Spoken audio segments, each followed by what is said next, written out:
मेहनत करने वालों के ज़िंदगी में कभी अंधेरा नहीं होता है। मेहनत करने वालों का सपना एक न एक दिन सच्चा ज़रूर होता है। बस वह चाहे पढ़ाई को लेकर हो, चाहे जिस भी फील्ड में हो। मान के रख लीजिए या फिर इतिहास उठा के देख लीजिए दोस्तों, उनको सफलता मिली ही मिली है, ज़रूर मिली है, बस बशर्ते आप हार न मानें। तो चलिए हम लोग स्टार्ट करते हैं आज मैथ का अगला चरण, अगला क्लास। जैसा कि हम लोग सम चतुर्भुज के बारे में पढ़ लिया और हम लोग ने समांतर चतुर्भुज के बारे में पढ़ लिया। बाकी हम लोग सारे क्लास करते आ रहे हैं, जैसा कि आप लोग पीछे देख रहे हैं। अगर नहीं देख रहे हैं तो सारे क्लास करिए, जिसमें हम लोग आपका जितना भी 2D वाला चैप्टर है उसको कवर कर रहे हैं हम यहाँ पे मेंसुरेशन में। उसके बाद 3D स्टार्ट करेंगे, क्योंकि आज का जो चैप्टर होगा दोस्तों यह सम चतुर्भुज के बारे में ही होगा, जिसमें कि हम लोग पिछले में रोम्बस वगैरह पढ़े थे, रोम्बस पढ़े थे, सम चतुर्भुज पढ़े थे, मतलब सम चतुर्भुज रोम्बस हो गया, समांतर चतुर्भुज के बारे में पढ़े थे, ये सब सारी चीज़ें हमने पढ़े थे। आज हम लोग काइट के बारे में देखेंगे और समलंब चतुर्भुज के बारे में देखेंगे, ट्रेपेजियम के बारे में। यह दोनों हम लोग खत्म करने के बाद एक चार्ट आपको प्रोवाइड करेंगे। चार्ट में जितने भी गुणधर्म हैं, जितने भी प्रॉपर्टीज हैं, स्क्वायर के, आयत के, आपके रोम्बस के, समलंब चतुर्भुज के, समांतर चतुर्भुज के, सारे एक में आपको प्रोवाइड कर दिया जाएगा। ठीक है, इस तरह आपका एक तरह से चार्ट के फॉर्म में आप अपने पास उसको रख सकते हैं। चलिए तो हम लोग स्टार्ट करते हैं आगे की तैयारी, अपना आगे का क्लास। देखिए दोस्तों, हम लोग जो रोम्बस में पढ़े थे, रोम्बस से का हम लोग का काइट के आकार का नहीं था। उस रोम्बस में क्या था, चारों साइड इक्वल हुआ करते थे। लेकिन आज हम लोग सम चतुर्भुज की भुजा के बारे में पढ़ेंगे। पहले उसके बारे में एक क्वेश्चन कर लेते हैं, आप लोग ध्यान से देखिएगा। हम लोग सम चतुर्भुज पढ़े थे ना, सम चतुर्भुज में एक क्वेश्चन करते हैं, आप लोग ध्यान से देखेंगे। अगर मोस्ट इंपॉर्टेंट क्वेश्चन है दोस्तों, आप लोग इसे अपने कॉपी पे मोस्ट इंपॉर्टेंट करके लिखेंगे, क्योंकि ऐसा क्वेश्चन बना है एसएससी में कई बार, रेलवे में कई बार, यूपीपीएससी में कई बार, इस वजह से हम इसको लाए हैं यहाँ पे। तो आप लोग बिल्कुल निश्चिंत होकर पढ़ाई करिए, और जहाँ पे भी मैथ आता है मेंसुरेशन से रिलेटेड वो आपको निकलेगा ही निकलेगा आपका। ठीक है ना, जैसे यूपीएसआई में भर के आएगा पूरा, तो इसको आप लोग नोट कर लेंगे। चलिए देखिए, सम चतुर्भुज के पे एक क्वेश्चन। अगर सम चतुर्भुज की भुजा 24 सेंटीमीटर हो, सम चतुर्भुज की भुजा 24 सेंटीमीटर हो, सम चतुर्भुज की भुजा 24 सेंटीमीटर हो और उनके बीच का एंगल, मतलब संलग्न भुजा, एडजेसेंट एंगल का, मतलब एडजेसेंट साइड के बीच का एंगल, अगर ऐसे तो बनता है सम चतुर्भुज जिसके चारों साइड इक्वल होते हैं, ऐसे ही बनता है। और यह जो होता है यह वाली भुजा का और यह वाली भुजा का, इसे बोलते हैं एडजेसेंट एंगल। ठीक है, और इसे बोलते हैं एडजेसेंट साइड, और इसके बीच बने एंगल को एडजेसेंट एंगल। ठीक है, ये बोलते हैं संलग्न भुजा का एंगल, इसी को बोला जाता है। तो यह आपका 45 दे दे, ये 45 डिग्री दे दें, और भुजा तो सब इक्वल होता है, भुजा दे दे 24। और दोस्तों अगर आपसे बोल दे, आप बताइए इस पूरे सम चतुर्भुज का, रोम्बस का एरिया बताइए, तो कैसे बताएंगे? मोस्ट इंपॉर्टेंट है आपको ट्रायंगल वाले, त्रिभुज वाले में, और जो पिछला क्लास हुआ था सर्कल वाला, उस सब में बताया गया है यह फार्मूला। याद रखेंगे कौन सा फार्मूला? 1/2 गुणे भुजा का स्क्वायर इंटू साइन थीटा, यह चीज बताई गई है आपको फार्मूला। तो बस ये देखिए, यहाँ पे त्रिभुज बन रहा है ना, ये चीज, ये देखिए त्रिभुज बन रहा है ऐसे, ये त्रिभुज बन रहा है हमारा, और ये 45 डिग्री है। तो भुजा गुणे भुजा मतलब हाफ गुणे भुजा बटे, मतलब इंटू साइन थीटा, मतलब साइन 45। तो बस रख दीजिए इस फार्मूले में, 1/2 गुणे भुजा मतलब 24 गुणे साइन थीटा मतलब साइन 45। ठीक है, साइन 45 डिग्री। अब देखिए 2 से ये 12 बार में गया, इसका मल्टीप्लाई इसमें, पहले इसको कर लीजिए, 12 गुणे 24 गुणे साइन 45 का वैल्यू 1/√2, ये तो होगा। 1/√2 को इससे कैंसिल करेंगे तो आ जाएगा 6√2, यह होगा। अब 24 का 6 से मल्टीप्लाई करेंगे दोस्तों, 6 को 24, 6 दूनी 12 तो 14, मतलब कि 144√2 आ जाएगा। ये तो आया बस ऊपर वाले ट्रायंगल का, इसका, लेकिन हमको निकालना है पूरे सम चतुर्भुज का, तो इसमें 2 का गुणा कर देंगे, 2 गुणे 144 गुणे √2, यानी कि 288√2। क्या, अगर मीटर में है तो मीटर स्क्वायर, सेंटीमीटर में तो सेंटीमीटर स्क्वायर। ठीक है ना, तो ये आपका एरिया हो गया। ऐसे क्वेश्चन बनते हैं, इसको आप लोग नोट करेंगे, ऐसे क्वेश्चन हर एग्जाम में बनते हैं, है ना। तो यहाँ से क्वेश्चन था, वैसे हम क्वेश्चन कराने वाले हैं, बिल्कुल निश्चिंत रहिए। जहाँ पे ये टॉपिक ज्यों खत्म होता है तो हम आपका क्वेश्चन ही स्टार्ट करेंगे दोस्तों। ठीक है ना, चलिए हम लोग स्टार्ट करते हैं आगे।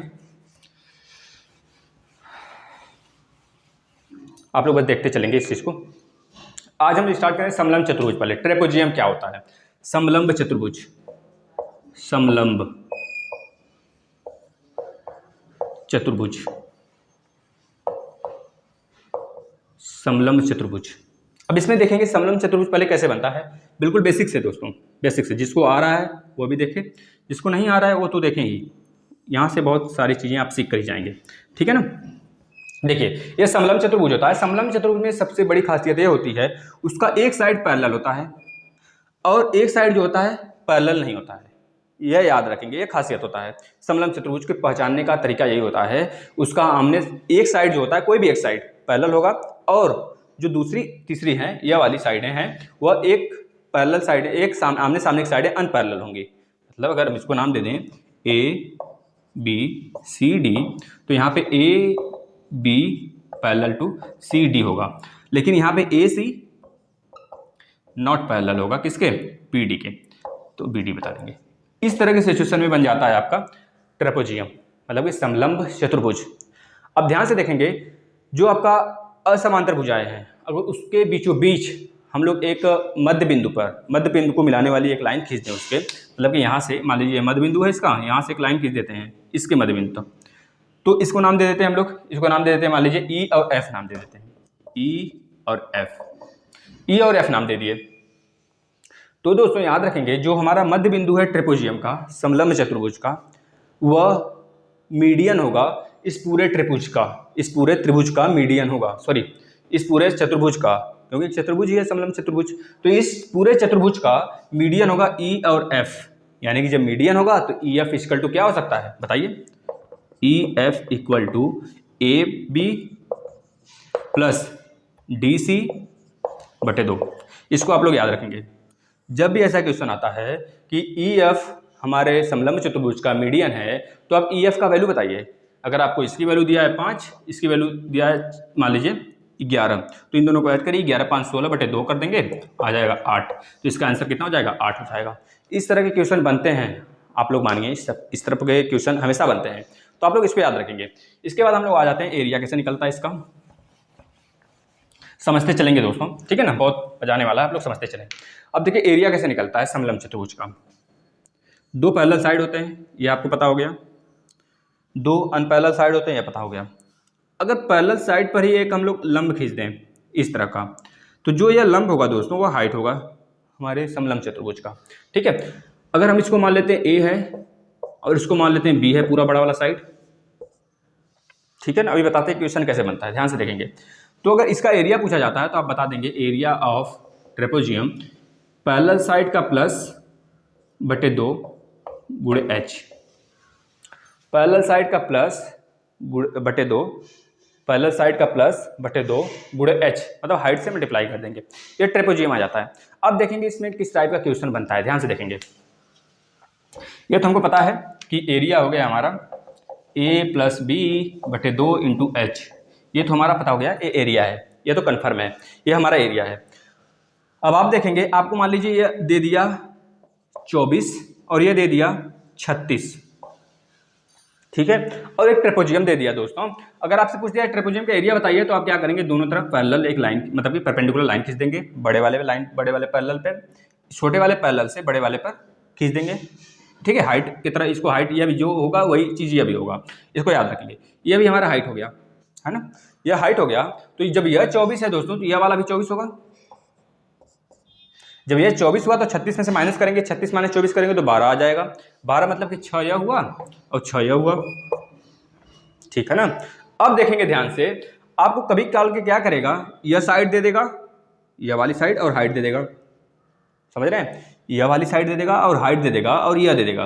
आपसे पूछेगा कि आप निकालिए क्या, एरिया निकालिए, तो आप पाइथागोरस थ्योरम लगाएंगे, क्योंकि यहाँ पे 90 डिग्री एंगल बनता है ना, 90 डिग्री के सामने हाइपोटेनियस, ये आपका बेस, अगर यह बेस हो जाएगा, अगर यहाँ पे थीटा है, कहीं भी थीटा बनेगा, यहाँ पे बनेगा, यहाँ बनेगा, तो एक लंब और एक बेस हो जाएगा। तो इस तरह आप इसकी वैल्यू फाइंड कर लेंगे। जब इसकी वैल्यू फाइंड हो जाएगी तो यह वाला भी निकल जाएगा। जब यह दोनों निकल गया और यह तो हमारा सेम है, क्योंकि यह दिया था क्वेश्चन में, यह दिया है और हाइट दिया है, तो जब यह दिया है तो यह वाला भी हमको पता चल गया, और जब यह पता चला तो यह वाला पता चला। अब जब तीनों पता चल गया हमको, तीनों पार्ट, तीनों को ऐड कर देंगे, तीनों को ऐड करेंगे तो बड़ा वाला साइड आ जाएगा हमारा। आपसे बड़ा वाला साइड भी केवल पूछ सकता है, तो बड़ा वाला साइड का आंसर बता देंगे आप। अगर एरिया पूछा है तो इस फॉर्मूले से निकाल लेंगे, बड़ा वाला साइड प्लस छोटा वाला साइड बटे 2 गुणे हाइट, ठीक है ना। तो इस तरह आप निकाल सकते हैं। तो इस तरह के क्वेश्चन बनते हैं, आप लोग दिमाग में बैठा लीजिए, चलते हैं हम लोग काइट की तरफ। काइट काइट को आप समचतुर्भुज नहीं मानेंगे, पहले बोल दे रहे हैं, क्योंकि समचतुर्भुज में चारों साइड इक्वल हुआ करते हैं, लेकिन काइट में दो एडजेसेंट एंगल इक्वल होते हैं। यह वाला इसके इक्वल होगा, यह वाला इसके इक्वल होगा, इसको मानिए आप लोग, ठीक है। और यह इसके जो विकर्ण होंगे दोस्तों, इसके विकर्ण एक दूसरे को 90 डिग्री पर काटेंगे, और जो बड़ा वाला विकर्ण होगा छोटे वाले विकर्ण को दो बराबर भागों में बांटेगा।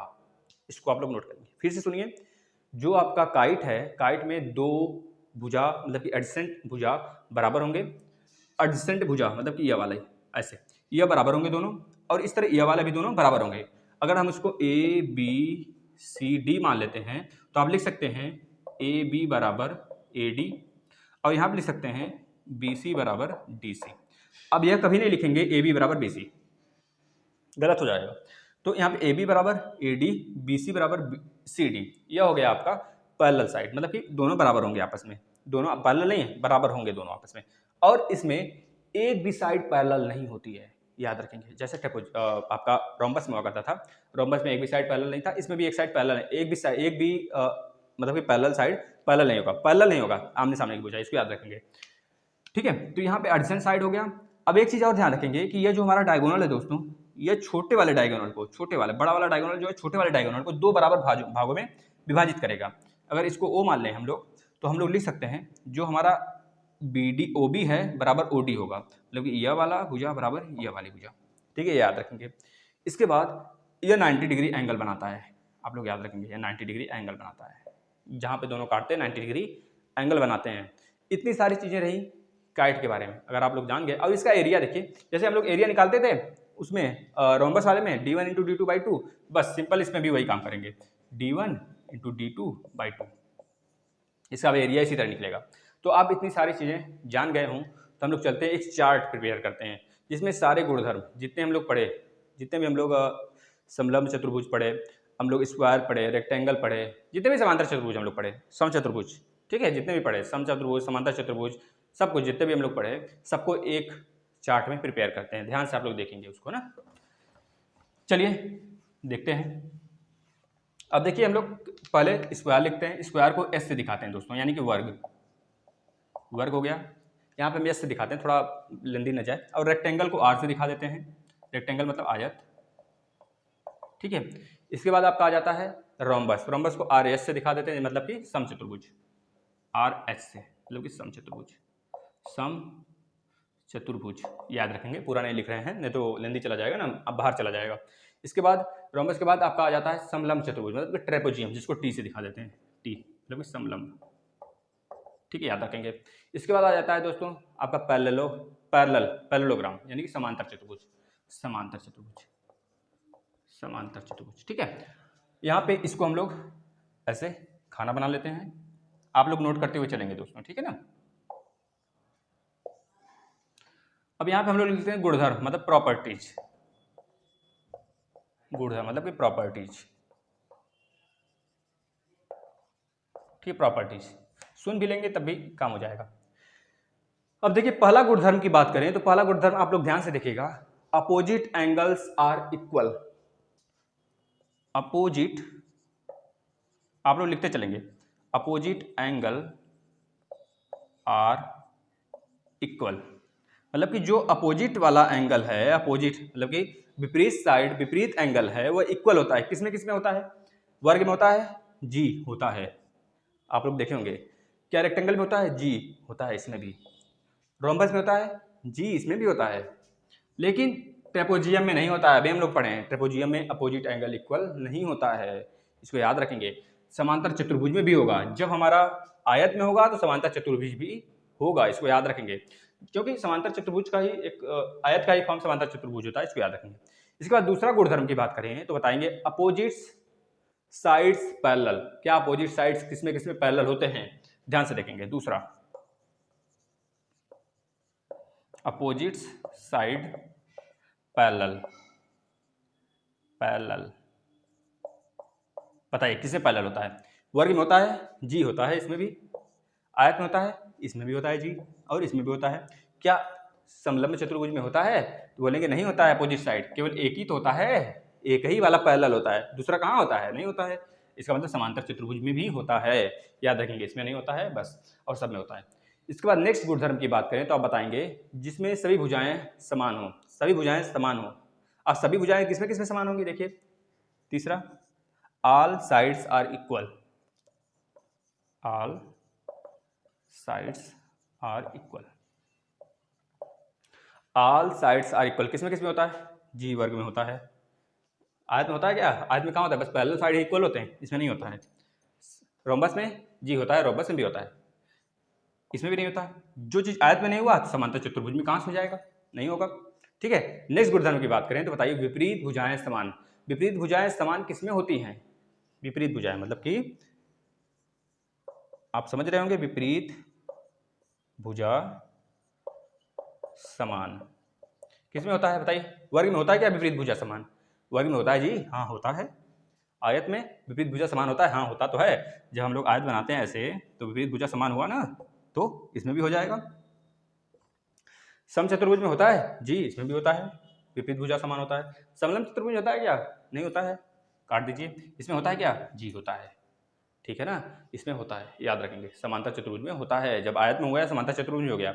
इसके बाद नेक्स्ट, सभी कोण समान वो 90 डिग्री होते हैं। सभी कोण समान और 90 डिग्री किसमें होंगे, देखिए समान की भी बात हो रहा है और 90 डिग्री की भी बात हो रही है, तो दो ही होगा, एक वर्ग होगा एक आयत होगा।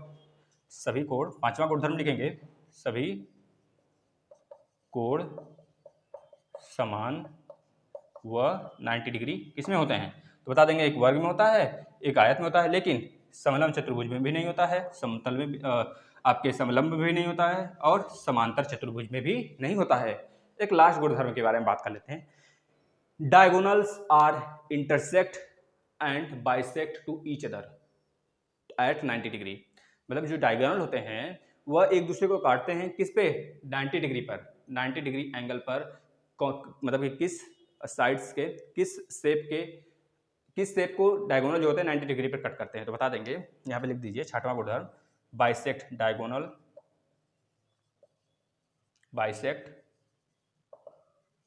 Bisect to each other at 90 degree angle. ठीक है, दोनों आपस में 90 डिग्री पे किस पे कटते हैं, वर्ग में तो कटता ही है, ये तो सभी लोग जानते हैं। आयत में लेकिन नहीं करता है दोस्तों, याद रखें कि वर्ग में कटता है लेकिन आयत में नहीं कटता है। जब आयत में नहीं कटता है तो समांतर चतुर्भुज भी काट दीजिए, इसमें भी नहीं कटेगा। ठीक है, लेकिन अगर रोम्बस की बात करें तो रोम्बस में कटता है 90 डिग्री पर, ठीक है ना। और उसके बाद समलंब में तो कहाँ कटता है, समलंब बनाते हैं आप ऐसे ना, देखिए ऐसे ही बनाते हैं ना, अभी हम लोग देखें तो कहाँ पे 90 डिग्री पे कट करेगा, इसका भी कट 90 डिग्री पे नहीं कट करेगा। तो बस याद रखेंगे, ये हमारा गुणधर्म था दोस्तों। इसके बारे में डायरेक्ट क्वेश्चन बन सकता है MCQ में, तो आप लोग इसको नोट कर लेंगे, ठीक है ना दोस्तों।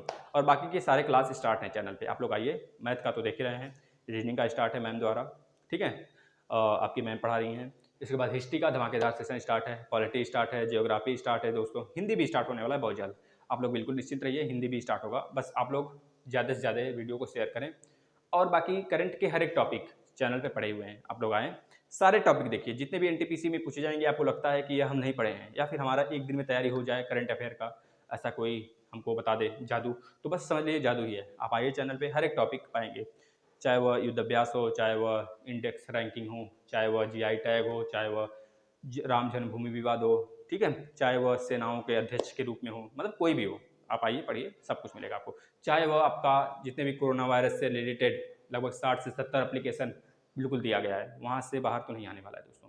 सारे राज्यों द्वारा, केंद्र सरकार द्वारा, IITians द्वारा, कंपनीज द्वारा जो भी एप्लीकेशन लॉन्च हुए हैं, पोर्टल लॉन्च हुआ है, वेबसाइट लॉन्च हुआ है, सब कुछ है, आप लोग आएँ उसको पढ़ें, ठीक है दोस्तों। तो थैंक यू।